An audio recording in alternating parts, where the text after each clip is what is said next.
받게 하니라. 아멘. 감사합니다. 날씨가 많이 무더워지고 있습니다. 무더운 날씨 가운데 무엇보다 건강 챙기셔야 되겠죠. 오늘 하나님께서 참 그런 마음 주시는 것은 우리 이곳에 지난번에 이인구 권사님 소천하시고, 특별히 남자 일목장도 마찬가지겠지만 여자 일목장 우리 믿음의 선배님들을 늘 마음에 새기게 됩니다. 우리 최순희 권사님 계시고, 우리 박정순 권사님 이렇게 와 계시고, 또 정복순 권사님도 계시고, 꽃이 피었다가 지는 것이 이치이고 사람이 왔다 가는 것이 또 하나님의 이치이기에 당연히 받아들여야 될 문제이지만, 아무쪼록 우리 믿음의 선배이신 우리 여자 일목장 어르신들, 또 우리 남자 일목장도 마찬가지고 모든 이들이 하나님의 좀 지키신 은혜 가운데 강건하시기를 축복하고, 주님 부르시는 그날까지 걸어서 예배당에서 예배하다가 하나님 부르시는 그날 그냥 주무시다가 돌아가실 수 있는 참 그러한 은혜가 있었으면 좋겠다. 다시 축복합니다. 사울 이야기 계속되고 있습니다. 사울이라고도 하는 바울. 우리가 저도 옛날에 그런 얘기를 많이 들었습니다. 사울이 변하여 바울이 되었다라는 말을 많이 들었는데, 오늘부터는 우리 성산교회 성도들은 절대 그런 말씀하시면 안 됩니다. 왜냐하면 사울이 변하여 바울이 된 것이 아니고 사울은 바울이었습니다. 무슨 얘기인지 우리 성경 사도행전 13장 9절 말씀 읽죠. 바울이라고 하는 사울이 성령에 충만하여 그를 주목하였다 그랬습니다. 사울일로 이름이 성경에 나올 때 사울은 바울이었습니다. 바울은 사울이었습니다. 무슨 얘기냐면 처음부터 이름이 두 개였다는 얘기입니다. 처음부터. 그래서 왜 그러냐면 바울은 헬라식 이름이고 사울은 히브리식 이름입니다. 처음부터 이름을 두 가지가 있었고, 왜 그러면 처음에는 사울로 성경에 많이 나오다가 뒤에 바울로 이름이 불리게 되느냐? 그것은 사울이 회심한 다음에 이방 지역에서 선교를 한 거예요. 이렇게 생각하시면 돼요. 한국에 있던 가기한 목사가 이제 미국에 가서 목회를 하는데, 미국 사람들에게 목회를 한다고 생각해 보세요. 그러면은 한국 이름보다는 무슨 이름? 미국식 이름이 낫겠죠. 뭐 데이빗이라든가, 제가 다윗을 좋아하니까 그런 겁니다. 그래서 오늘부터 만약에 우리 성산교회 성도님 중에 사울이 변하여 바울이 되었다 말하시면 간첩으로 제가 오인을 하여 신고하겠습니다. 즉 바울, 사울, 어쨌든 간 그래서 오늘 제가 사울의 회심이라고 제목을 달지 않고 바울의 회심이라 이렇게 제목을 달았습니다. 스데반의 순교를 기점으로 인해서 초대교회에 어마어마한 박해가, 예루살렘에 있던 성도들이 다 사방으로 흩어질 정도의 큰 박해가 있었고, 그 모든 그리스도인들에 대한 박해에 선봉에 섰던 사람이 누굽니까? 바로 바울입니다. 그래서 이 바울은 초대교회를 핍박하는 아주 극악한 핍박자였습니다. 핍박의 선봉에 섰던 사람이 갑자기 모든 하나님의 종들 중에 가장 충성된 일꾼이 되었고, 그리고 초대교회에 가장 영향력을 끼치는 복음 전도자로 완전히 180도 바뀌어 버렸습니다. 오늘은 그 이야기를 하고, 또 이 이야기는 여러분들이 너무나도 잘 아시는 다메섹 도상에서의 사도 바울이 예수님을 만나고 또 이제 사도가 된 사건인데, 이 바울이 회심을 하여서 초대교회에 어떤 영향을 끼쳤는지, 도대체 바울의 영향력이 어떠했는지를 오늘 우리가 읽었던 본문을 벗어나서 31절에 보면 이렇게 소개하고 있습니다. 그리하여 온 유대와 갈릴리와 사마리아 교회가 평안하여 든든히 서가고 주를 경외함과 성령의 의로로 진행하여 수가 더 많아지니라. 온 유대와 갈릴리와 사마리아 교회가 평안하여 든든히 서갔다. 누구 때문에? 물론 하나님이 하신 일이지만 누구를 통해서? 바울을 통해서. 그러니까 교회가 평안하여 든든히 서가니 당연히 교회가 뭐 할 수밖에 없어요? 부흥할 수밖에 없는. 그러니까 초대교회를 든든히 이 땅다지기를 하고 계속해서 부흥의 발판을 이룩했던 그 사람, 그게 바로 핍박자 바울이었습니다. 여러분, 많은 사람이 함께 하지만 하나님의 나라는 한 사람이면 충분합니다. 제대로 변화된 한 사람, 제대로 예수를 믿고 달려가는 한 사람이면 충분합니다. 한 사람이 변화되면 가정이 축복받습니다. 한 사람이 제대로 서면 교회가 부흥하고요, 한 사람 때문에 나라가 부강하게 됩니다. 오늘 그 한 사람, 하나님 나라의 어마어마한 사역을 감당했던, 이 땅 가운데 땅끝까지 이르러 복음을 증거했던 한 사람, 바로 바울의 회심 사건, 그 이야기를 하고자 합니다. 우리 1절 2절 말씀 연하여 읽습니다. 사울이 주의 제자들에 대하여 여전히 위협과 살기가 등등하여 대제사장에게 가서 다메섹 여러 회당에 가져갈 공문을 청하니, 이는 만일 그 도를 따르는 사람을 만나면 남녀를 막론하고 결박하여 예루살렘으로 잡아오려 함이라. 바울은 이런 사람이었습니다. 믿는 사람들을 무척이나 싫어했습니다. 적대감이 발전하여 무엇과 어떤 마음으로 발전하냐면 살기, 위협적인 위기와 위협과 살기라고 했는데, 사실 이래는 위협적인 살기, 눈에 핏발이 있어서 눈에 보이기만 하면 족족 잡아다가 옥에 가두고, 저 사람 예수쟁이야 라는 말만 들으면 찾아가서, 집을 찾아가서 체포해서 가두고 또 죽이기까지 했던 그 사람. 그래서 이 예루살렘과 유대 지역, 그 예루살렘 이스라엘 본토에서만 그런 것이 아니라 멀리 외국에까지 나가서 원정을 가서까지 믿는 자들을 체포하고 해를 사람, 바로 그것을 오늘 보여주고 있죠. 오늘 이 바울이 향한 곳은 어디입니까? 다메섹입니다. 다메섹은 수리아의 도시입니다. 구약에 보면 아람이란 나라가 나옵니다. 오늘 우리가 새벽에도 읽었지만 구약에서는 아람의 수도였습니다. 큰 도시이고 교통의 요충지이기도 했습니다. 근데 이 다메섹은 예루살렘으로부터 여러분들이 보시기에 북동쪽이죠. 예루살렘부터 몇 킬로 떨어진 곳? 200km가 떨어진 곳입니다. 200km. 지금도 만만한 거리가 아니지요. 그러나 당시에는 뭐 차가 있는 것도 아니고 기차가 있는 것도 아니고 걷거나 뭐 나귀를 타거나 고작 그래야 되는 그런 거리이기 때문에 굉장히 먼 거리입니다. 그럼에도 불구하고 바울은 한 걸음에 달려갑니다. 한 걸음에 달려갑니다. 왜요? 예수쟁이들을 체포하기 위해서 그렇습니다. 당시에 이 다메섹은요, 기록에 의하면 유대인이 약 4만 명이 살았다고 합니다.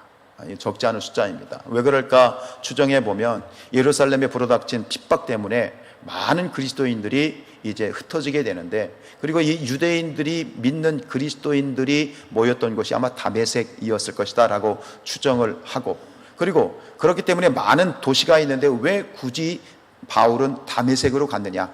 다메섹은 그도 안 거죠. 다메섹은 통해서 이 복음이, 믿음이 사방으로 흩어지는 요충지이구나를 간파했기 때문에 바로 그곳으로 이 바울이 찾아갔다라고 볼 수 있습니다. 오늘 1절에 보면 바울이 위협과 살기가 등등했다. 위협과 살기가 등등했다. 살기가 등등했다. 그래서 이 등등하다라는 말이 어원적으로 분석을 해보면 숨을 들이신다는 얘기입니다. 살기가 등등하다는 게 무엇을 들이셨다는 거예요? 뭘? 살기를 들이마셔요. 그럼 이 폐 속에 심장에 뭐가 가득해? 살기가 가득한 거예요. 살기가 가득한 거예요. 여러분, 우리가 이제 달리기 선수가 계속해서 이제 경주를 하려면 무엇가 계속 공급이 돼야 되죠? 산소가 공급이 돼야 되죠. 그러니까 이 달리기 선수가 계속해서 달리는데 그 달리기의 원동력은 산소가 되는 거예요. 그런데 이 지금 바울이 움직이고 바울이 달려가는 원동력이 뭡니까? 뭐예요? 살기입니다. 잡아 죽이겠다. 저것들 가만히 냅두지 않겠다. 지금 그 살기 등등함이 지금 바울을 움직이는 원동력이 되었습니다. 짧게 묵상을 해봤습니다. 여러분들의 삶을 움직이게 하고 뭔가에 대한 열심과 열정을 일으키는 원동력이 무엇입니까? 내가 열심히 일하고 열심히 생활하고 열심히 살아가는 그 원동력이 무엇입니까? 아마 대부분 우리 모든 부모된 자들은 그 원동력이 자녀들이 아니겠는가. 그렇죠? 근데 여러분, 오늘 혹시 바울과 같이 이런 살기등등함은 아니더라도 내가 뭔가를 하는 그러한 이 동기, 뭔가를 계획하고 열심히 일하는 그 원동력이 부정적인 것 동기들은 아닌지, 미움, 시기, 질투 혹은 열등감 때문에 혹은 교만 때문에 내가 그런 이 삶의 원동력을 그런 데서 찾고 있지는 않은지 한번 짚어볼 필요가 있을 것 같습니다. 오늘 기도하기는 우리 사랑하는 성산의 모든 가족들의 삶의 원동력이 하나님의 거룩한 것이 되기를 원합니다. 성령의 거룩한 것으로, 성령의 충만함으로 그 출발점과 원동력이 되기를 주님의 이름으로 축복합니다. 여러분, 이 초대교회 많은 그리스도인들을 이처럼 옥에 가두고 죽음으로 내몰았던 이 바울의 열심, 우리가 보기에는 우리 믿는 자의 입장에서 보면 참 악한 짓이고, 그리고 비판받아 마땅한 짓이고 또 저주받아 마땅한 짓이지만, 그러나 그 모든 것들을 떠나서 객관적으로 봤을 때, 제3자의 입장에서 봤을 때 바울의 열심은 특심입니다. 동의하십니까? 예. 누가 시켜서 간 게 아닙니다. 그 200km를 누가 시켜간 게 아닙니다. 본인이 자발적으로, 헌신적으로 그렇게 움직이고 있는 것입니다. 지금 이 바울이 하는 행동하는 박해는 단순히 그 사람들이 인간적으로 미워서 하는 행동입니까? 그렇지 않지요. 인간적으로 미워서 그런 게 아닙니다. 이 바울의 이런 박해하는 행동은 뭐냐? 종교적인 확신에서 나온 겁니다. 종교적인 확신. 그리고 한 걸음 더 나아가서 그렇게 그리스도인들을 박해하는 것이 이 바울에게는 뭐예요? 사명이라고 생각했기 때문입니다. 그래서 먼 훗날 이 바울이 이제 체포가 되어서 아그리파 왕에게 이제 자신을 변호할 때 했던 그 사도행전 26장에 있는 내용을 한번 같이 보도록 하겠습니다. 나도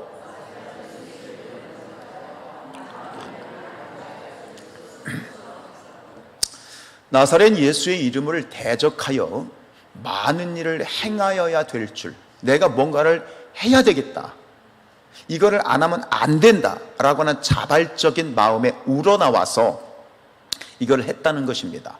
그게 뭐예요? 사명이죠. 누가 시켜서 하는 게 아니잖아요. 이게 내 삶의 목적으로 삼았다는 얘기입니다.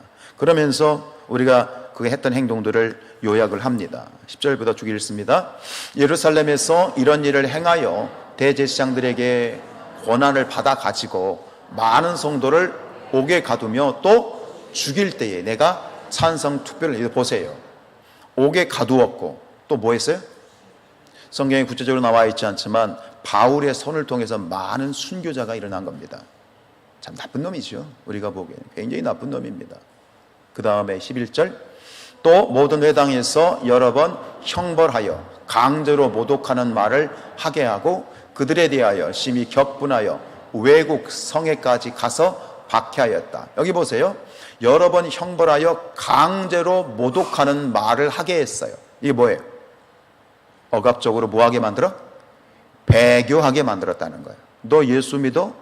너 예수가 너 주인이야? 맞아? 그러면서 억압을 하고 공포심을 불러일으켜서 나 예수 안 믿습니다 말, 그런 자백을, 거짓 자백을 끌어냈다는 거예요. 배교를 했다는 거예요. 배교를 시켰다는 거예요. 아유 참 나쁜 놈이죠. 그렇죠? 12절입니다. 그 일로 대제사장들의 고난과 위임을 받고 다메섹으로 갔었습니다. 회심하고 난 다음에 이렇게 자신의 했던 일들을 이제 변호할 때 했던 얘기입니다. 열심이 참 특심입니다. 악한 일이지만 그 열심이 정말 특심합니다. 누가 시킨 것도 아니고요. 누가 돈을 준 것도 아니고요. 이것이 어때서 이랬을까? 이것은 이 바울의 확신이었습니다. 왜 그러냐? 바울은 그리스도인들을 무엇으로 규정했습니까? 이단으로 규정했습니다. 즉 바울은 그리스도인들은 유대교의 이단인 겁니다. 그리고 이 그리스도인들은 하나님의 거룩함을 모독하는 신성 모독을 한 자들입니다. 그러면 내버려 둬요 말아요? 입장 바꿔 생각해 보면 내버려 둘 수가 없는 거예요. 여러분 이단이 있어요. 지금 여기 하나님의 교회, 신천지, 여러분들 얼마나 그들에 대해서 하나님 앞에 부르짖어 기도하고 그들에 대해서 대적하고 있어요. 그것을 적극적으로 이 이단들을 찾아가서 박멸했다는 얘기예요. 이 바울은 교회에 대한 박해가 곧 하나님에 대한 충성이라고 생각한 거예요. 이게 내 사명이야. 그러니까 이단들은 바퀴벌레인 거예요. 저 바퀴벌레들은 뭐예요? 짓밟아야 되는 거, 없애버려야 되는 것을. 그렇게 생각했던 거예요. 그러나 이렇게 보면 오늘 8절 말씀은 이 바울의 당시의 영적 상태를 정확하게 규정해 주고 있어요. 8절입니다. 사울이 땅에서 일어나 눈은 떴으나 아무것도 보지 못하고, 예수님을 만났을 때, 예수님을 그 광명한 광채 가운데 예수님을 만났을 때, 만나고 난 다음에 바울은 눈은 떴는데 보여 안 보여? 안 보여. 소위 무슨 얘기예요? 눈뜬 장님의 상황이었어요. 이것은 그 당시에 물리적인 상황을 설명하는 것이기도 하지만 지금까지 바울의 영적인 상태를 규정하는 얘기예요. 눈은 떴으나 보고 있으나 진리를 보지 못하는 그러한 영적 장님의 상황이 있는 거예요. 유대교의 입장에서 보면 그의 확신과 그의 소신에 의하면 이 바울은 착하고 충성된 종이에요. 그러나 영적으로 깨어서 보면 충성되긴 하지만 이 바울은 어떤 종? 악한 종이었던 것이에요. 바울은요, 자기가 가지고 있는 신념, 자기가 가지고 있는 소신에 대해서 확고한 사람이었고, 또 그 신념을 삶으로 살아내기 위해서 참 무단히도 애쓴 굉장히 열정적인 사람이었어요. 여러분, 여기서 저는 하나님이 주목해 보신 것 같아요. 분명히 우리 입장에서 보면, 믿는 자들이 입장에서 보면 나쁜 놈이죠. 그죠? 그게 악한 것이고 그의 무지함은 비난받아 마땅한 것이지만, 그러나 하나님은 그 중심을 보신 것 같아요. 그 중심, 바울의 열정, 바울의 열심, 자신이 진리라고 믿으면, 한번 진리라고 여기면 그때부터는 물불 가리지 않고 돌진하는 그 저돌적인 근성. 결국 하나님께서는 그것을 사용하셨죠. 그래서 이제 이 바울이 예수님을 만나고 눈이 뜬 다음에 보여지는 그의 모습을 보면, 그 바울의, 하나님이 보셨던 그 바울의 진면목이 즉시 나타납니다. 회심을 하고 난 다음에 바울이 즉시 하나님이 보셨던, 주목해 보셨던 그 진가가 즉시 드러납니다. 몇 달, 몇 년 아니요, 며칠 만에 바로 드러납니다. 그 이야기를 보겠습니다. 우리 18절로 20절 말씀 요약하여 보겠습니다. 즉시 사울의 눈에서 비늘 같은 것이 벗겨져 다시 보게 된지라. 일어나 세례를 받고 음식을 먹음에 강건하여 지니라. 즉시로 각 회당에서 예수가 하나님의 아들이심을 전파했습니다. 여기 즉시란 말이 두 번 나옵니다.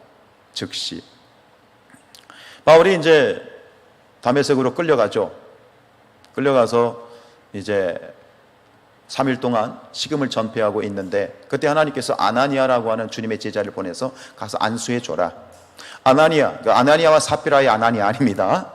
동명이인입니다.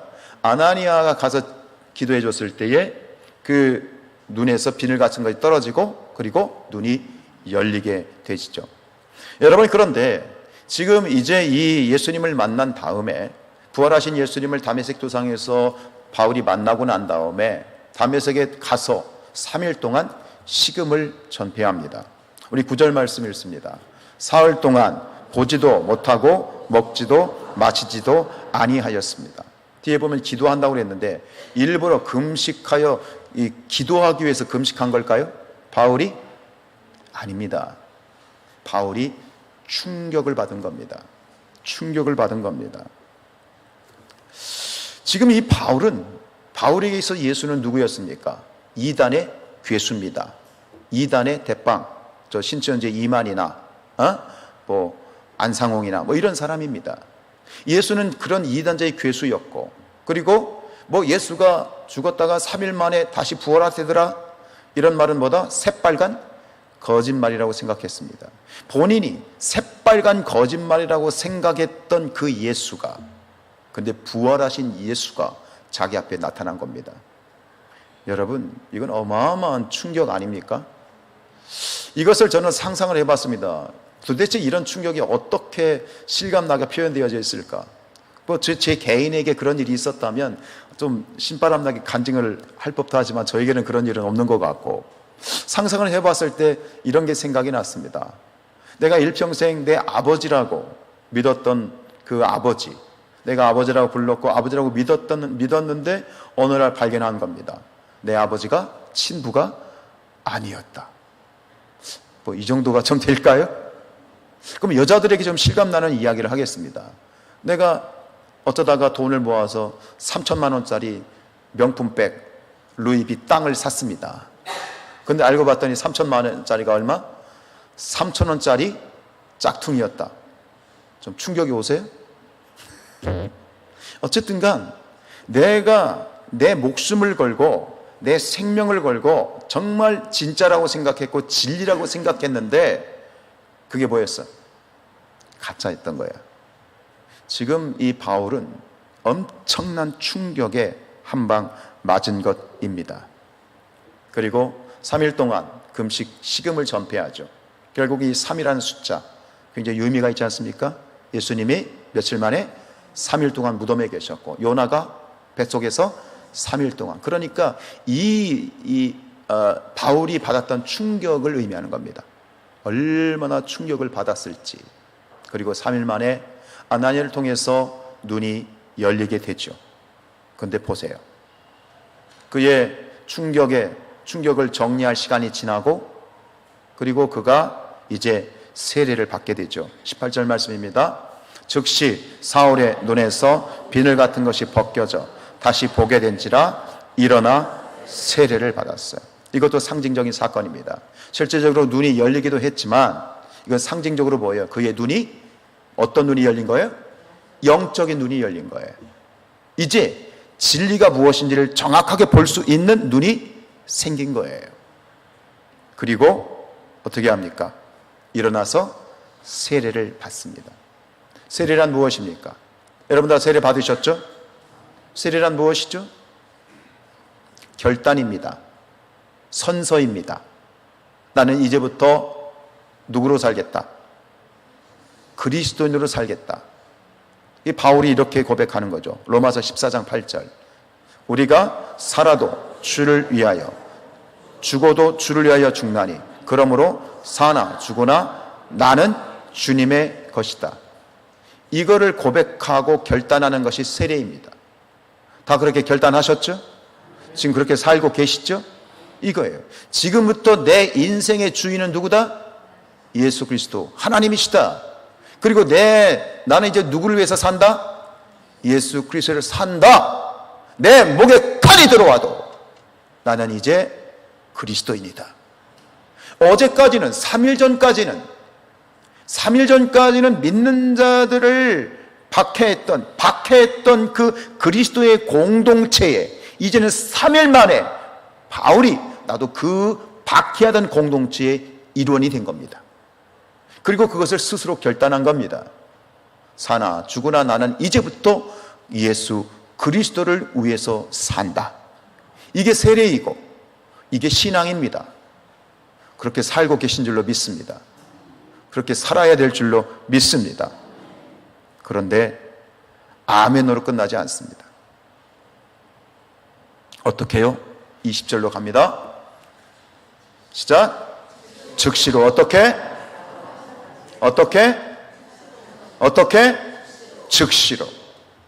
즉시로 각 회당에서 가서 예수가 하나님의 아들이심을 전파합니다. 이게 하나님이 집중하신, 하나님이 보셨던 바울의 중심이고 바울의 진면목입니다. 오늘 예배를 드리고 말씀 가운데 은혜를 받았다면 여러분들이 아멘 할 겁니다. 그러나 아멘 하고 끝난 게 아닙니다. 말씀을 받았는데, 진리의 말씀을 받았는데 아멘하고 나가서 잃어버리는 것이 아니라 삶에서 아멘 한 대로 사는 거예요. 바울은 그 사람이었어요. 바울은 아나니아를 통해서 예수님이 왜 자기에게 나타나셨는지, 그리고 자기를 왜 부르셨는지를 듣게 됩니다. 15절입니다. 주께서 이르시되 가라, 이 사람은 내 이름을 이방인과 임금들과 이스라엘 자손들에게 전하기 위하여 택한 나의 그릇이라. 이 말을 아나니아를 통해서 바울이 들었을 때, 하나님이 나를 당신의 그릇으로 픽하셨구나. 이제부터 내 인생의 목적과 내 삶의 방향은 이것이구나 를 정확하게 고백하고 규정한 겁니다. 예수님을 만나기 전에 바울의 사명은 유대교의 이단자인 그리스도인들을 잡아다가 죽이는 것이었다면, 예수를 만난 다음에 이 바울의 사명은 이제 그가 핍박하던 예수 그리스도를 증거하는 증인이 되는 것이다. 그리고 3일 전까지입니다. 오래된 것도 아닙니다. 3일 전까지 그렇게 살았던 그의 인생은 빽하여서 뒤돌아서서 이제부터는 예수 그리스도를 주저없이 돌진하여서 예수를 증거합니다.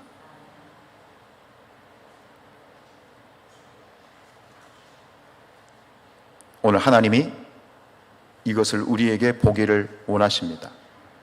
여러분, 이 다메섹에서 나가서 예수를 증거했을 때 다메섹 사람들이 그걸 평안하게 받아들였을까요? 아니면 엄청 놀랐을까요? 당연한 거 아니겠습니까? 우리 21절 읽습니다. 듣는 사람이 다 놀라 말하되 이 사람이 예루살렘에서 이 이름을 부르는 사람을 멸하려던 자가 아니냐. 여기 온 것도 그들을 결박하여 대제사장들에게 끌고 가고자 함이 아니냐 하더라. 의심할 수밖에 없죠. 아니, 저 사람 그런 사람 아닌데? 저 쇼하는 거 아니야? 그렇게 가짜로 쇼하면서 사람들을 막 그리스도인들을 색출해 가지고 뭐 잡아가려고 하는 거 아니냐? 당연히 의심할 수밖에 없죠. 그런데 오늘 마지막 말씀 22절이요. 진짜 사울은 힘을 얻어 예수를 그리스도라 증언하여 다메섹에 사는 유대인들을 당혹하게 하니라. 유대인들이 놀라 자빠집니다.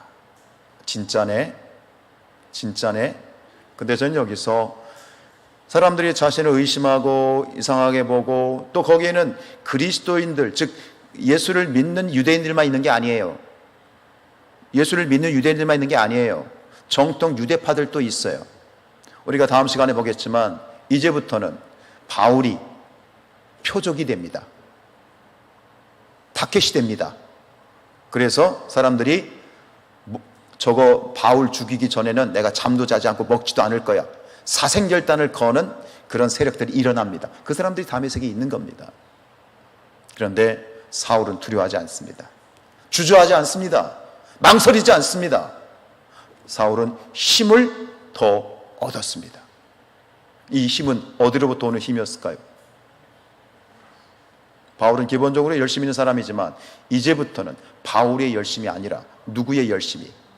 하나님의 열심이, 누가 주시는 능력이? 성령의 능력이 그에게 임한 것입니다.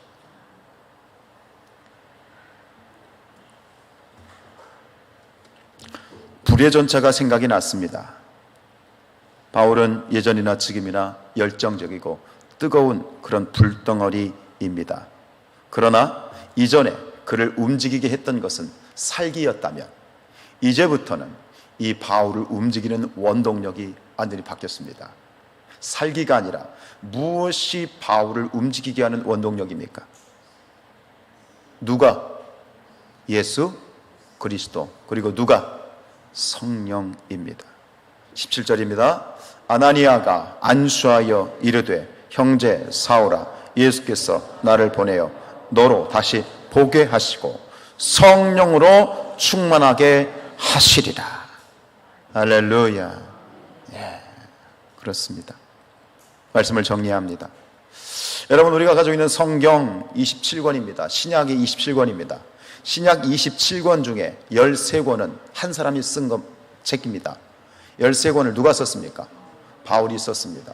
신약 성경의 절반을 쓴 사람입니다. 그리고 예수님께서 말씀하셨던 예루살렘과 온 유대와 사마리아 땅끝까지 이르러 땅끝까지 복음을 증거했던 이방 선교의 아버지가 바울입니다. 오늘 저는 이 말씀을 정리하면서, 말씀을 묵상하면서 바울의 이러한 회심 사건과 보여지는 즉각적인 반응과 그리고 성경에 있는 13권의 책들을 이렇게 살펴보면서 저는 그 속에서 예수님의 경고의 음성을 듣게 됩니다. 계시록 말씀 3장 15절입니다. 내가 내 행위를 아노니 내가 차지도 아니하고 뜨겁지도 아니하도다. 내가 차든지 뜨겁든지 하기를 원하노라. 오늘 이 말씀은 라오디게아 교회에게 주신 말씀이 아니라 오늘 우리 성산교회에게 주신 말씀입니다. 이 말씀을 마음에 새겼으면 좋겠습니다. 사랑하는 성산교회 성도들이여, 내가 차든지 뜨겁든지 하기를 원한다. 그리고 조금 더 강력한 말씀으로 나아갑니다. 16절, 내가 이같이 미지근하여 뜨겁지도 아니하고 차지도 아니하니 내 입에서 너를 토하여 버리리라. 입에서 토한다는 건 침을 퇴하고 뱉는다는 이야기입니다. 사랑하는 여러분, 뜨거운 사람이 되시길 바랍니다. 성령 충만하시기를 바랍니다. 오늘날 신앙의 심장이 사라지고 있습니다. 여러분, 심장이 식어지면 죽은 것입니다. 여러분, 자동차에 심장이 있습니다. 뭐죠? 엔진입니다. 엔진이 식어지면, 엔진이 멈추면 아무리 비싼 자동차를 할지라도 그 자동차는 녹슬어버리는 고철에 불과합니다. 여러분, 심장이 사라지고 있습니다. 엊그저께 이제 어느 목사님하고 얘기를 하다가 그런 말씀을 들었습니다. 한 교회에 여선교회 회장이 바뀌었답니다.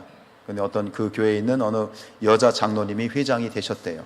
근데 여선교회 회장이 된 다음에 담임 목사님을 찾아와서 대본에 그러더라는 겁니다. 목사님, 이제부터 여선교회 밥 안 합니다.